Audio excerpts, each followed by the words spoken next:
दोस्तों, इस छोटी सी वीडियो में आपको क्रिप्टो करेंसीज के बारे में फुल इन्फॉर्मेशन मिल जाएगी।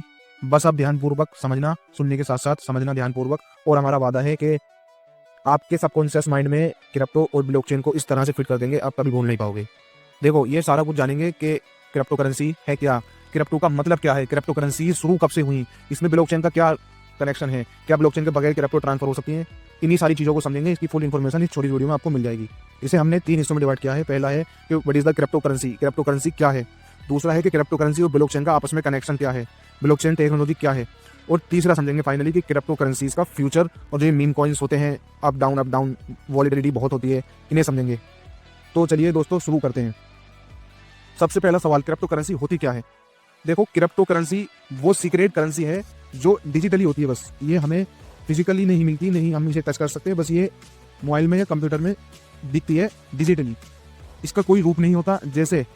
जैसे हम नॉर्मल पैसा यूज़ करते हैं, रुपया या डॉलर, ये सब फिएट करेंसी होती है जो गवर्नमेंट कंट्रोल करती है। लेकिन क्रिप्टो करेंसी गवर्नमेंट के कंट्रोल में नहीं होती, ये डिसेंट्रलाइज होती है। डिसेंट्रलाइज का मतलब होता है कोई एक बॉस नहीं, कोई एक अथॉरिटी नहीं जो इसे कंट्रोल करे। क्रिप्टो करेंसी मैथ्स, कोडिंग और क्रिप्टोग्राफी पर बेस्ड होती है, इसीलिए इसका नाम क्रिप्टो है।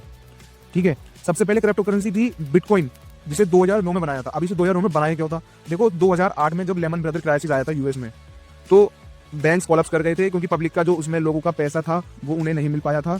इसी वजह से ये जिसे दिल जले ने बिटकॉइन, जिसे सतोशी नाकामोटो कहते हैं, बना दिया। सतोशी नाकामोटो ने बिटकॉइन 2009 में बनाया था। इसका मकसद सीधा था कि इसका जो गोल था वो सीधा था, पैसा ऐसा हो जो किसी बैंक के बिना डायरेक्ट लोगों के बीच ट्रांसफर हो, कोई बीच में बैंक ना हो, कोई फीस ना हो, कोई टाइम नहीं लगे, P2P के माध्यम से पैसा ट्रांसफर हो। इसी को कहते हैं क्रिप्टो। अब इसके कई सारे फीचर्स होते हैं, जैसे ये सिक्योर होती है, ये ट्रांसपेरेंट होती है। ट्रांसपेरेंट मतलब ये है हर ट्रांजेक्शन का रिकॉर्ड पब्लिक होता है। जो भी ट्रांजेक्शन करते हैं हम, उसका रिकॉर्ड पब्लिक होता है। अच्छा, पब्लिक तो होता है, क्या हम उसे देख सकते हैं? नहीं देख सकते, क्योंकि वो क्रिप्टोग्राफी बेस्ड है, वो एनक्रिप्शन बेस्ड है, इसलिए नहीं देख सकते। तो ये क्रिप्टो करेंसीज होती है। ये 2009 में शुरू की गई थी। इसकी crypto currency market, crypto market कहते हैं जिसे, वो क्रिप्टो मार्केट 2009 से चलन में आया। अब देखते हैं ब्लॉकचेन और क्रिप्टो का कनेक्शन। देखो दोस्तों, अगर क्रिप्टो बॉडी है तो ब्लॉकचेन उसकी बैकबोन है। ब्लॉकचेन के बिना क्रिप्टो एग्जिस्ट ही नहीं कर सकती। सिंपल लैंग्वेज में कहूँ तो ब्लॉकचेन एक डिजिटल लेजर है। जैसे किसी शॉपकीपर के पास एक वही खाता होता है या कोई खाता बुक वगैरह होता है, तो उसके पास एक ही होता है। लेकिन जो ब्लॉकचेन होती है, इसमें फर्क ये है कि ये रिकॉर्ड एक जगह नहीं होता। ब्लॉकचेन पर जो रिकॉर्ड होता है ये हजारों जगह होता है, हजारों कंप्यूटर्स पे होता है। उन कंप्यूटर्स को नोड्स कहते हैं। जो भी कोई ट्रांजेक्शन होता है तो पहले नेटवर्क चेक करता है कि ये ट्रांजेक्शन सही है या नहीं। अगर मेजॉरिटी नोड्स अप्रूव कर देते हैं तो ट्रांजेक्शन एक ब्लॉक में ऐड हो जाता है, और ये ब्लॉक प्रीवियस ब्लॉक से जुड़ा होता है, इसीलिए इसे block plus chain, block chain कहते हैं। मतलब पहला ब्लॉक प्रीवियस ब्लॉक से जुड़ा हुआ होता है, इसे ब्लॉक चेन, इसलिए इसे ब्लॉक चेन कहते हैं। अब देखो ब्लॉकचेन का फायदा, इसमें कोई फ्रॉड नहीं, कोई डबल स्पेंडिंग नहीं, कोई डेटा मैनिपुलेशन नहीं, और सबसे बड़ी बात, no middleman, no bank, no agent, no broker. इसी वजह से क्रिप्टो दुनिया में रिवोल्यूशन माना जाता है। अच्छा, ब्लॉकचेन सिर्फ क्रिप्टो के लिए ही नहीं है। फ्यूचर में voting, land record, medical data. अच्छा, लैंड रिकॉर्ड, जैसे दुबई में अभी भी जो लैंड परचेज होती है वो ब्लॉकचेन पर रिकॉर्ड होता है उनका, वो ब्लॉकचेन पर चलाया जाता है।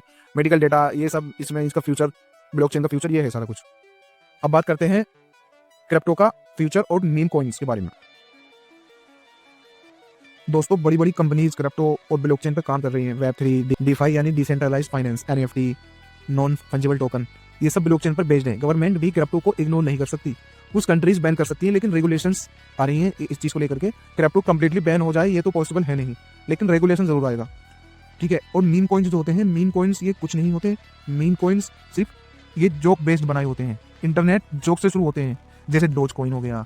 डोज कॉइन जो एक जोक के लिए माना जाता है, लेकिन ये बिलियंस ऑफ डॉलर बना। क्यों बना? ये बड़े बड़े लोगों का खेल है। बड़े बड़े लोग इसे डम पम्प करते रहते हैं, अपना प्रॉफिट बुक करके वो निकल जाते हैं। तो इसमें वैसे तो हाई रिवार्ड हाई रिस्क होता है। बड़े बड़े इंस्टीट्यूशन इसे बनाते हैं या इंडिविजुअल इसे बनाते हैं। जैसे ट्रम्प कॉइन है। ट्रम्प एक मीम कॉइन है। जो ट्रम्प का कॉइन है वो ट्रम्प ने अपने फायदे के लिए बनाया है। ये इसके पीछे टेक्नोलॉजी नहीं है। जितने भी मीम कॉइन्स होते हैं इसके पीछे कोई टेक्नोलॉजी नहीं होती है। किसी भी मीम कॉइन के पीछे कोई टेक्नोलॉजी नहीं होती। वो जिसने बनाया होता है अपना प्रॉफिट बुक करके निकल जाता है। हम जैसे रिटेलर फंस जाते हैं। तो मीम कॉइन में इन्वेस्ट नहीं करें, इसी में ही फायदा है। अपना प्रिंसिपल अमाउंट प्रोटेक्ट करें, ये सबसे बड़ी फाइनेंस है।